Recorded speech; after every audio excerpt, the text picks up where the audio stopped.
proseguimos con el tema 10, unidad de análisis, población y muestra. La unidad de análisis podemos decir que es en una tesis, en una monografía, en un trabajo de investigación, va a ser muy importante ya que hace referencia a la entidad u objeto específico sobre el cual se recolectan datos para su análisis. La unidad de análisis está estrechamente relacionada con las preguntas de investigación, con los objetivos, con las delimitaciones y la metodología misma de la investigación utilizada.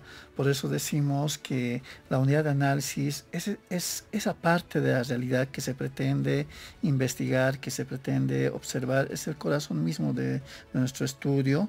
Pues decimos que la unidad de análisis es la parte de la realidad que se pretende investigar, observar y como tal constituye el objeto global del estudio, ¿no? La unidad de análisis entonces es el elemento de la población. Nos referimos a los diferentes elementos que son parte de la población. Pueden ser personas, objetos, fenómenos que forman parte de la investigación. Entonces la unidad de análisis hace referencia a todos los diferentes elementos que son parte de la población, que forman parte de la investigación, de los cuales se recolectarán datos para su análisis. Es crucial la unidad de análisis para la investigación, ya que está ligada a las preguntas de investigación, objetivos, delimitaciones y metodología de investigación utilizada, ya sea nuestra investigación cuantitativa o cualitativa o mixta. Sí o sí se trabaja con unidad de análisis, que van a ser personas, objetos sobre los cuales estamos desarrollando la investigación, ¿no? Entonces, cuando hablamos de unidad de análisis, nos referimos a personas, objetos, entidades de las que nosotros obtenemos información. Esas son unidades de análisis. Pueden ser estudiantes, padres de familia, pacientes, médicos, leyes, normas, etcétera, ¿no? Ahora, ¿cuántos tipos de unidad de análisis existen?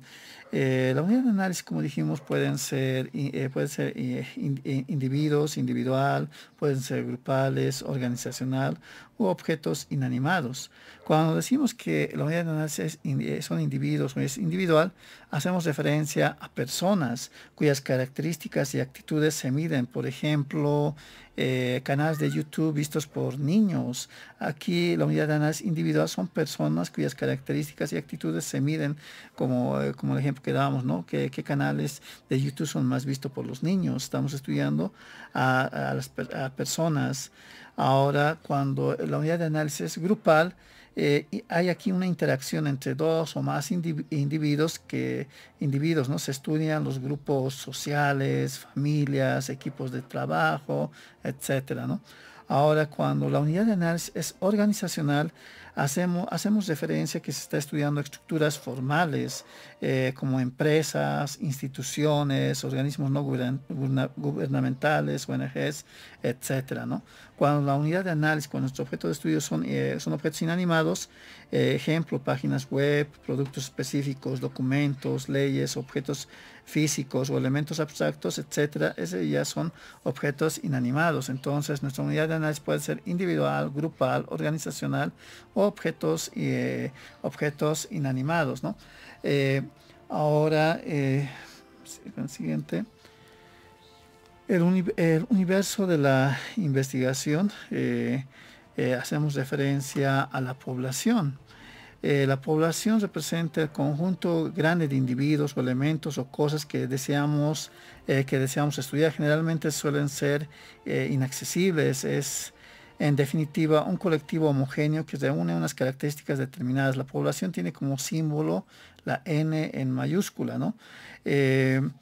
Muchas veces se piensa que la población hace referencia solo a personas, pero no necesariamente es así. También la población pueden ser objetos, pueden ser libros, ¿no? Libros, manuales, leyes, entre otros, ¿no? Por eso la población es el conjunto completo de elementos o individuos que comparten características comunes y son objeto de estudio. No siempre se refiere a personas, también, como dijimos, pueden ser objetos, normas, leyes, otros objetos, ¿no? Si uno quiere, no sé, hacer un estudio de contenido y análisis de la ley Avelino Signan y Elizardo Pérez, que son normas de educación acá en Bolivia, la población entonces sería el estudio de, no sé, estudio de 40 libros que saco de la ley Avelino Signan, esa es la población. Por eso, por esa población no necesariamente está vinculado a personas, sino también nuestro objeto de estudio pueden ser libros, como los 40 libros relacionados a la reforma educativa Avelino Siñani. Sin embargo, no voy a estudiar los 40 libros, sino toda la información referente a la reforma educativa de esos años. Entonces se debe concentrar en esos aspectos, ¿no? Entonces decimos que la población representa el conjunto grande de individuos o elementos o cosas que deseamos estudiar, ¿no? Entonces la población se refiere al conjunto completo de, podemos decir, elementos, individuos que comparten características comunes y que son parte del estudio. Ahora, ¿cuántos tipos de población existen? Tenemos que ver que hay la población finita y la población infinita. ¿Qué es la población finita? La población finita la población finita es la cantidad limitada de individuos que se puede contabilizar con exactitud. Ejemplo, 3.000 libros de una biblioteca. La población finita es todo aquello que se puede contabilizar, es la población que tiene una cantidad limitada de individuos o cosas. Por ejemplo, ¿no? La cantidad de libros que hay en una biblioteca es finita porque la biblioteca en sus estantes tiene, no sé, 3.000 libros. Otro ejemplo es la población finita sería de un colegio, el establecimiento tiene aproximadamente 130 o 130 alumnos. Ese es un universo finito porque es limitado, es el universo, ese es el universo, no hay más. El estudio es sobre esa población. Ahora, cuando hablamos de población infinita, es la cantidad ilimitada o interminada de elementos que no se pueden conocer con exactitud. Por ejemplo, cuántos mamíferos existen en el océano.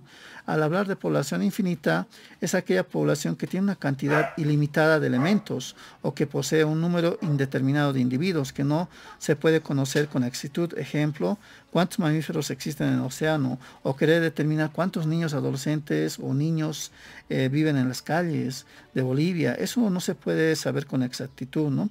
O ver cuántos delitos, cuántas cifras, no sé, ¿no? Cuántos delitos de robo existen en la ciudad de La Paz. Eso tampoco se puede determinar porque hay muchas cifras negras de criminalidad. Ahora, en la población infinita, perdón, solo tenemos datos referenciales, pero no se pueden conocer datos reales. El amable oyente que está viendo, está escuchando, puede argumentar que tenemos estadísticas de instituciones formales, pero eso va cambiando y no es 100% exacto, por eso llamamos una población infinita, ¿no? Por esta razón es importante que el investigador tenga claridad que en su investigación si está abordando una población finita o una población infinita. Es lo primero que uno tiene que saber, si su población es finita o su población es infinita, si se sabe con exactitud la cantidad de su población o es indeterminada la cantidad de su población, que sería una población infinita, ¿no? Es lo primero que uno tiene que tomar en cuenta siempre, si su población es finita o su población es infinita. ¿Por qué es determinante saber la población?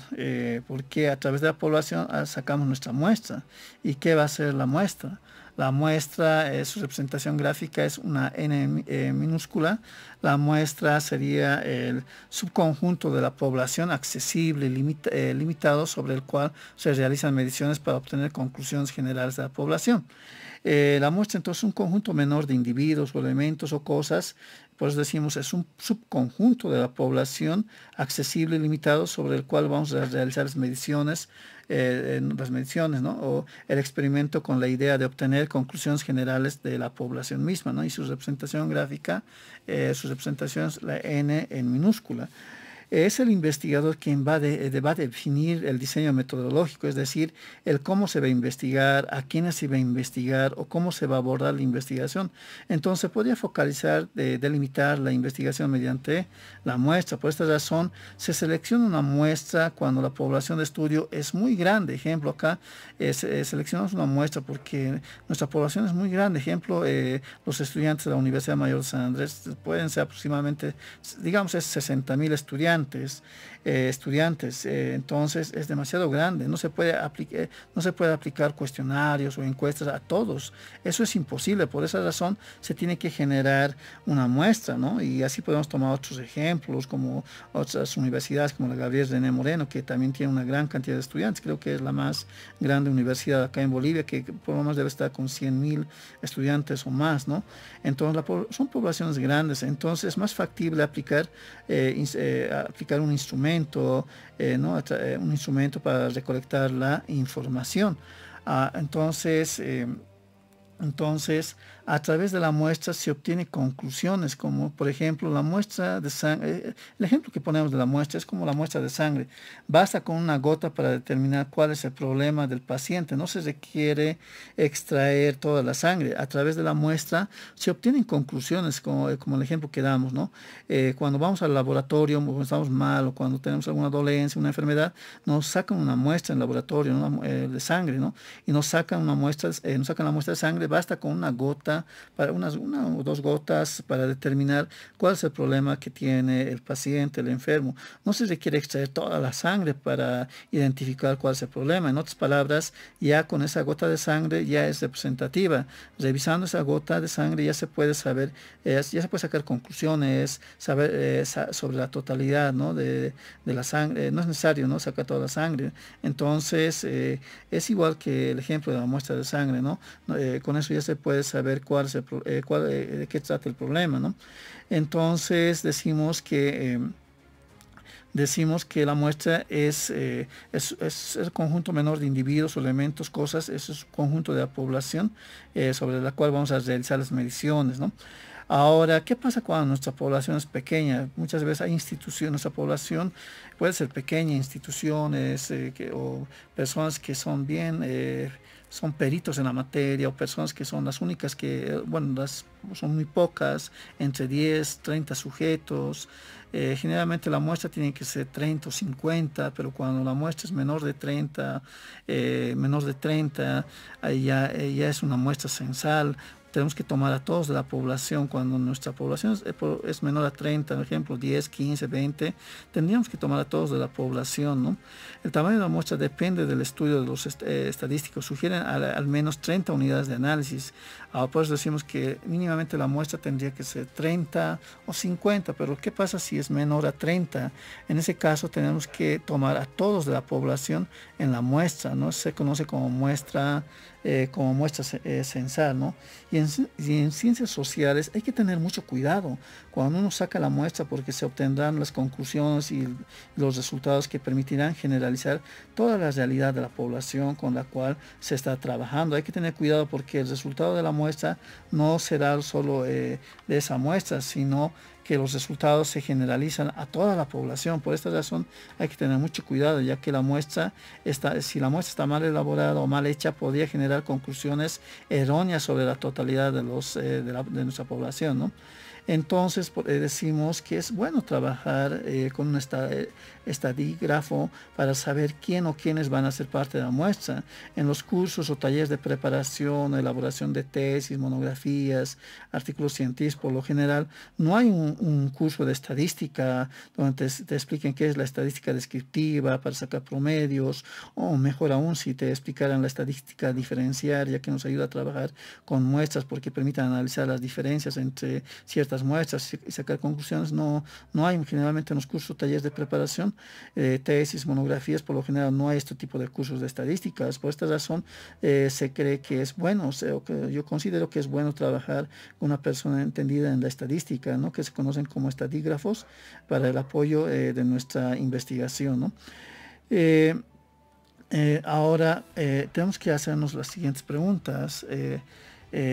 Cuando la unidad de análisis ¿cuántas unidades de análisis debería tener nuestra muestra? Como dijimos, mínimamente por lo menos 30, 50. El número exacto de unidad de análisis depende mucho del estudio que realicemos, la investigación y las características de la población. Si la investigación se centra en estudios de caso o estudios de comportamiento, como dijimos, podría ser incluso una persona o un grupo de 10, 20 sujetos, ¿no? Eso ya se le conoce como muestra censal. Por lo general, los estadísticos nos indican que al menos 30 unidades de análisis son necesarias para generar dar un resultado. Mínimamente tu muestra tendría que ser 30. Ahora, si está arriba de 30, 40 o más o 50, mejor aún, pero si fuera, si fuera toda la población, eso sería ya una, como dijimos, una muestra censal. Hay gente que trabaja en aplicaciones censales para llegar a censar a todos, que por eso la estadística muestral es importante, ¿no? Ahora, ¿cómo sacamos el cálculo muestral, el tamaño de la muestra? ¿Qué es el cálculo del tamaño de la muestra? Existen diferentes fórmulas, no hay una sola, son varias, no hay un creador, son varias las personas que han visto diferentes fórmulas para sacar la muestra, o los más sugerentes de Fischer-Navarro, que se puede sacar en población finita como en infinita. Existen fórmulas matemáticas para calcular el tamaño de la muestra de una población finita o infinita, pero actualmente como tal son ahora con un par de clics a través de las inteligencias, generadores de texto, páginas web, plataformas, se puede determinar el tamaño de la muestra de una investigación mediante la calculadora muestral, ¿no? En diferentes páginas que directamente esta fórmula lo realiza, ¿no? Esta es la fórmula de Fischer-Navarro del 2002 para la fórmula para muestra de población finita. La n es el tamaño de la muestra, n tamaño de la población finita, es z, valor crítico, valor z, el nivel de confianza es que tiene que ser entre el 1,96 para un 95% de confianza, tiene que ser el 95 hasta el 99%. P, la proporción esperada de la característica que se está estudiando en la población. Si no se conoce, se usa 0,5 o 50%, ¿no? Q, la proporción de la población que tiene la característica que es igual a 1P. Es el margen de error, ¿no? Generalmente puede ser hasta el 5% el margen de error. También tenemos otras fórmulas de William Horchant, la fórmula para la muestra de población finita de este escocés, que también nos da una para poblaciones grandes, infinitas, el nivel de confiabilidad va a ser el 50%, ¿no?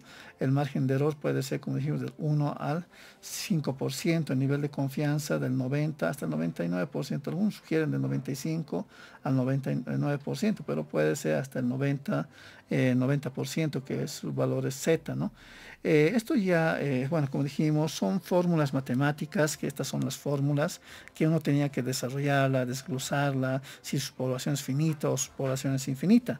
Pues decimos, estas fórmulas son cálculos muestrales del tamaño de la muestra de una población finita o infinita, pero actualmente, como dijimos, con un solo par de clics mediante los diferentes inteligencias artificiales, generadores de texto, ChatGPT, Perplexity, Copilot, etcétera, o páginas web o plataformas que te ayudan a sacar el cálculo muestral, directamente le das los datos y te lo sacan toda la fórmula, te lo desarrollan esta fórmula en base a los datos que tú le proporciones de acuerdo a tu población y te dan los resultados. ¿No? Estas páginas de inteligencia artificial ayudan mucho, las nuevas inteligencias artificiales generan contextos de oportunidad, ¿no? Entonces, el margen de error, el nivel de confianza siempre tiene que ser del 90 al 99%, algunos sugieren del 95 al 99%, pero se permite hasta el 90%, con un margen de error del 5% o menor, ¿no? El margen de error tienes que configurarlo al 5% o menor al 5%, ¿no? Se debe poner la cantidad, no siempre viviendo la cantidad de tu población, ¿no?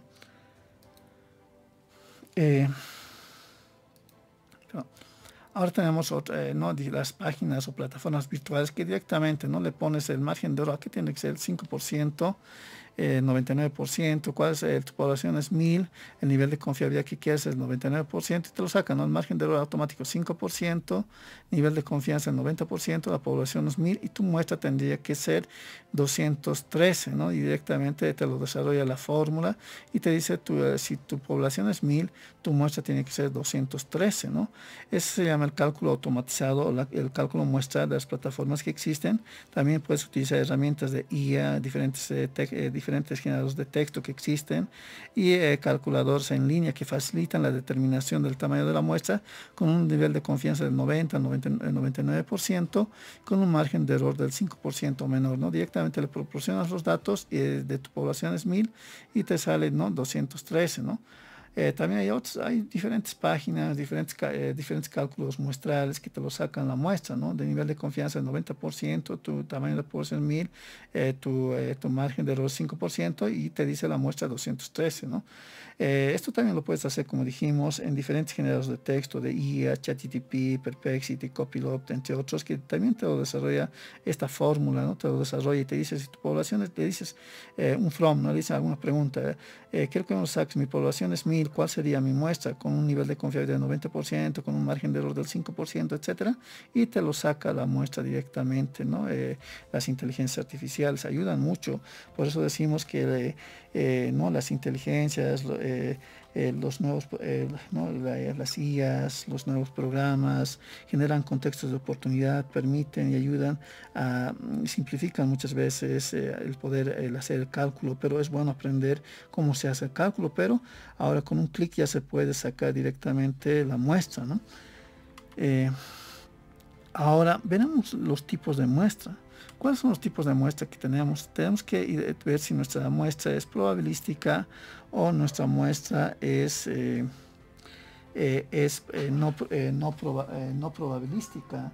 Entonces, si nuestra muestra si nuestra muestra es probabilístico, la muestra es tenemos que decir, es un subgrupo representativo y probabilístico de la población. Todos los individuos tienen la misma posibilidad de ser incluidos. Se basa en la teoría de muestras y fórmulas estadísticas. La muestra probabilística es un subgrupo representativo y probabilístico de la población. Todos los individuos tienen la misma posibilidad de ser incluidos, ¿no?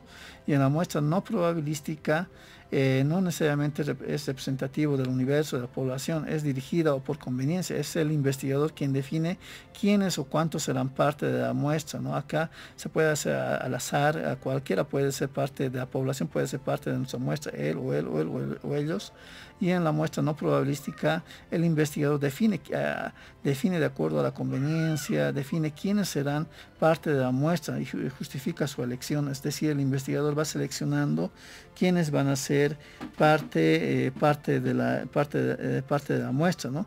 Entonces,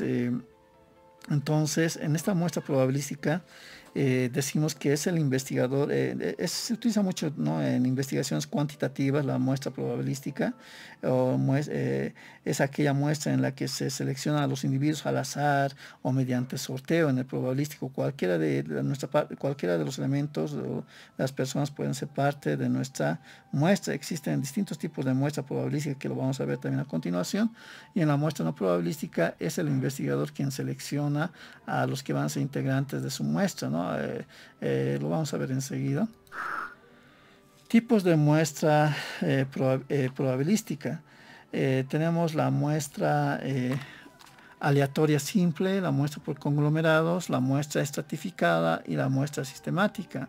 En la muestra aleatoria simple se selecciona al azar por sorteo o mediante software, donde cada elemento tiene la misma probabilidad de ser incluido. Es útil en poblaciones pequeñas y homogéneas. La muestra por conglomerados se selecciona aleatoriamente de grupos, ya sea de ellas ya divididos, varias escuelas, se analizan todos o algunos individuos de cada conglomerado. Y la muestra estratificada, hay una división de la población en subgrupos homogéneos, estratos, y se selecciona aleatoria de individuos de cada estrato según características, género, edad, etcétera, ¿no? Y la muestra sistemática se selecciona de un primer elemento al azar y luego subsiguientes a intervalos regulares, garantizando una distribución uniforme. Lo vamos a ver enseguida uno por uno. Dentro de la muestra probabilística tenemos la muestra probabilística de aleatoria simple. Habíamos visto que en la muestra probabilística de aleatoria simple se seleccionan los individuos utilizando un sorteo o mediante programas informáticos o softwares de sorteo. Las medidas de análisis o elementos de la población tienen la misma probabilidad de ser incluidas, es decir, vamos a escoger a los que van a ser parte de la muestra al azar mediante un sorteo por software o a la suerte, ¿no? A la suerte se va a escoger a los individuos que van a ser parte de nuestra muestra, ¿no? Entonces es útil en poblaciones pequeñas o homogéneas. Los individuos comparten características similares, creencias y costumbres, ¿no? Entonces se selecciona a los individuos de acuerdo a un sorteo, de acuerdo a programas informáticos para poder seleccionar a los individuos, ¿no? Que va a ser a la suerte, ¿no? Después tenemos la muestra por conglomerados. Se selecciona al azar conglomerados, es decir, grupos de la población que ya se encuentran divididos, ejemplo, ¿no? Ya aquí se selecciona aleatoriamente a grupos de población que ya se encuentran divididos, por ejemplo, barrios, zonas, escuelas. Se puede incluir a todos o a alguno de los individuos de cada conglomerado. Por ejemplo, 43 zonas se elige al azar y se analiza todos los elementos de cada conglomerado, ¿no? Al azar 5 zonas, ¿no? En esta muestra es un grupo de la población que se encuentran divididos, es decir, en cada grupo se saca una muestra específica. Ejemplo, estudiantes de primer año de diferentes paralelos, este conglomerado del paralelo A, del paralelo B, del paralelo C, del paralelo D, del paralelo E. ¿No? De cada paralelo se toma una muestra de 30 al azar por paralelo para recolectar no sé, para la información, ¿no? Entonces esta es la muestra por conglomerados. Ahora tenemos también la muestra estratificada. Como dijimos, aquí el investigador divide a la población en estratos o subgrupos homogéneos, es decir, basados en características específicas que no se superponen. Se selecciona al azar a individuos de distintos estratos según sus características, se va a seleccionar de acuerdo al género, de acuerdo al género, al sexo, no puro hombres, puro varones, de edades no sé, de 20 a 25, que vengan, ¿no? de la zona norte, etcétera, ¿no? Pues, este es el ejemplo, ¿no? Por ejemplo, se divide la población en 3 estratos, según el ingreso de las personas con ingresos altos, medios, bajos. Se selecciona a 100 individuos de cada grupo, y otro ejemplo pues, son los estratos por edades. También podemos seleccionarlo por edades, ¿no? De 40 a 50 años, de 50 a 60 años. Todo está segmentado. Segmentación permite realizar comparaciones entre los diferentes grupos, y todo esto sirve para comparar lo que dice uno y otro por sexo, por edad, etcétera, ¿no? Ahora, el siguiente, que sería la muestra sistematizada. En la muestra sistematizada consiste en seleccionar un primer elemento al azar de una población y a partir de ahí elegir a los siguientes elementos a intervalos regulares, garantizando que la muestra esté distribuida de manera uniforme, lo que facilita la recolección de datos de manera eficiente y ordenada. Acá se puede ver, ¿no? El investigador tiene control de la selección de la muestra. Eso quiere decir que al trabajar con una gran cantidad de personas implica que no siempre es posible llegar a todas las personas. Por esta razón, el investigador opta por realizar una muestra sistemática, dividiendo el tamaño total de la población por el tamaño deseado de su muestra. Lo que se hace es, por ejemplo, conocer poco a poco a su población de estudio. Si hay, por ejemplo, 1000 elementos, se desea una muestra de 100, se lo divide y su intervalo sería 10 de cada 1000 o 100, que son seleccionados de forma aleatoria al azar y por sorteo para la recolección de datos, ¿no? Esta sería la muestra sistemática, ¿no? Ahora,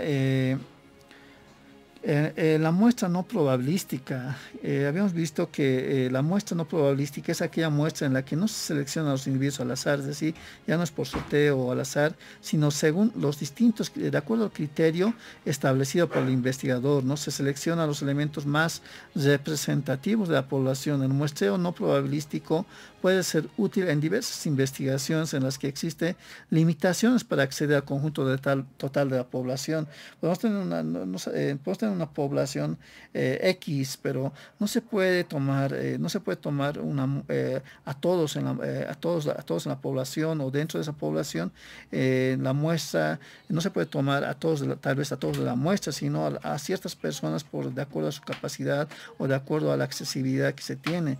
Y esta ya serían las muestras no no probabilísticas, que también se dividen en las muestras por conveniencia, en la cual se selecciona, se hace una selección de acuerdo a la accesibilidad del investigador, de acuerdo a lo que se puede, muestra accidental o casual, la muestra discrecional o intencional, la muestra no probabilística bola de nieve y la muestra no probabilística por cotas, que lo vamos a ver también a continuación uno por uno.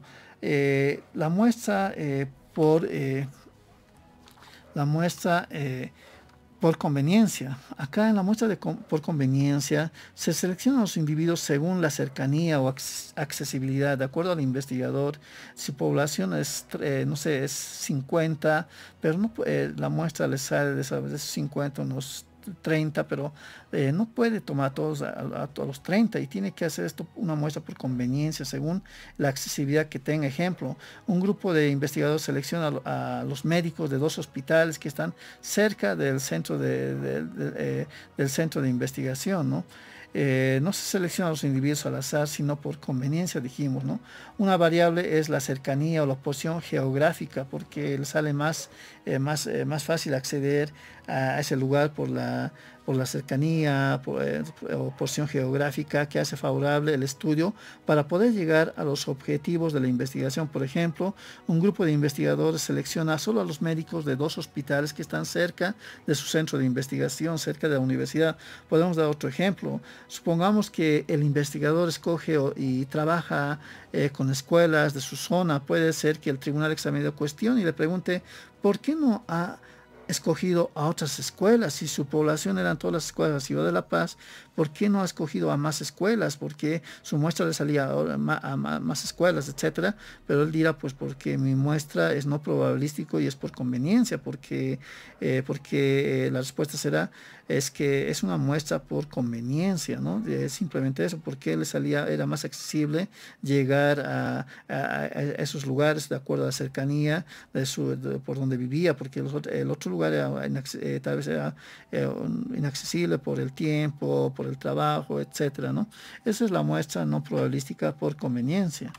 Ahora tenemos también la muestra accidental o casual. Aquí se selecciona a distintos individuos sin ningún criterio previo hasta llegar a una cantidad determinada que el investigador dispone conforme a su tema de estudio. En esta muestra accidental se selecciona a un grupo, ¿no? Seleccionamos a un grupo, por ejemplo, todos los vendedores de un mercado X, del mercado Lanza, de acuerdo con lo que se desea investigar sobre el tema de interés, ¿no? Sobre el precio de la carne, por ejemplo, es el estudiar, también puede ser otro ejemplo, estudiar transeúntes de las calles, estamos estudiando transeúntes de la calle, y ya que el tema de interés es la concientización sobre las normas de tránsito, la educación vial, nosotros escogemos a nuestra muestra a la suerte, ¿no? Están en la calle a personas y decimos, ¿no? ¿Qué opinión le merece la función de los agentes de parada, de los oficiales? ¿Qué piensa sobre la seguridad ciudadana? No sé, sobre la educación vial, etcétera. Vamos escogiendo a nuestra muestra al azar, ¿no? Estamos en la calle y vamos escogiendo a nuestra muestra, ¿no? Esa sería la muestra accidental o casual, ¿no? Escogemos ya a la suerte, a quien venga, por así decirlo, ¿no? Porque estamos viendo temas generales, ¿no? También tenemos la muestra discrecional o intencional, también conocida como muestreo por juicio. La muestra discrecional o intencional es aquella muestra en la que se selecciona individuos según el criterio establecido por el investigador, eligiendo elementos que resulten más adecuados para el análisis. Por ejemplo, se seleccionan todos los libros de una biblioteca que fueron prestados más de 15 veces y ver qué libros se leen más en las bibliotecas, ¿no? En la muestra discrecional o intencional seleccionamos según el criterio del investigador para análisis, ¿no? Tomamos, ¿no? Quiénes leen más dentro de una universidad y quiénes son, de qué carreras vienen a leer más, de derecho, de medicina, etcétera. No es una muestra discrecional o intencional para saber, ¿no? De nuestra población, quiénes acuden más a la lectura de libros en las bibliotecas, ¿no? Es un ejemplo, ¿no? Eso se llama muestreo discrecional o muestreo por juicio, ¿no? Ahora tenemos también el siguiente, que es el muestreo no probabilístico bola de nieve. En el muestreo de bola de nieve o muestreo en cadena, también se conoce como muestra de bola de nieve o muestreo en cadena, es aquella parte, es aquella muestra en la que se selecciona a un grupo cuyos individuos son difíciles de contar o de contactar, ¿no? O difíciles de encontrar, por así decirlo. Pues decimos, es una muestra donde se selecciona un grupo o a individuos que son difíciles de alcanzar, por así decirlo. Se puede llegar a ¿no? Difícil de contactar y a través de, entonces escogemos a ciertas personas que nos permitan llegar a otros individuos. Se puede llegar a más personas a través de estas personas. Ejemplo, los investigadores conectan a un sujeto que pertenece a un culto misterioso y quieren investigar ese culto misterioso, ¿no? Y les solicitan que a algunos que son parte de ese culto solicitan y les piden a que puedan poder acceder a los demás integrantes de ese grupo que participan en ese culto, ¿no?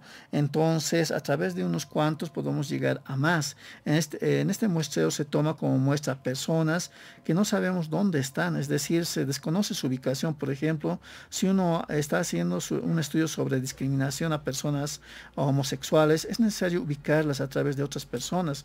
No es fácil acceder a todas las personas que tienen una orientación sexual diferente. Entonces vamos a empezar por las personas más conocidas y a través de ellas vamos a llegar a los demás a los demás que son a los demás integrantes, ¿no? Es necesario ubicarlas a través de esas personas. Por eso es un muestreo en cadena, porque a través de unas llegamos a más personas. Después tenemos el muestreo por cotas, que es el último. El muestreo por cotas busca representar equitativamente características o subgrupos de la muestra sin depender de la aleatoriedad. Se basa en seleccionar participantes para cumplir con ciertas proporciones predefinidas, como encuestar a un número igual de diferentes grupos demográficos o de otro tipo. Por ejemplo, se puede realizar una encuesta a un número igual de hombres y mujeres en la muestra. Por eso es por cotas, es representación equitativa de subgrupos, seleccionando partícipes para cumplir proposiciones predefinidas, ¿no? Estudiamos a todos los varones, a todas las damas, no llegamos por igual, ¿no? Entonces se basa en seleccionar participantes para cumplir con ciertas proporciones predefinidas, como encuestar a un número igual de diferentes grupos demográficos, jóvenes, niños. Por ejemplo, se puede realizar, como dijimos, una encuesta a un número igual de varones como de mujeres en nuestra muestra, ¿no? Y esto sería, pues, los dos tipos de muestra, probabilístico y la muestra no probabilístico, ¿no? Con eso terminamos. Muchas gracias. Hasta otra oportunidad. Hasta luego.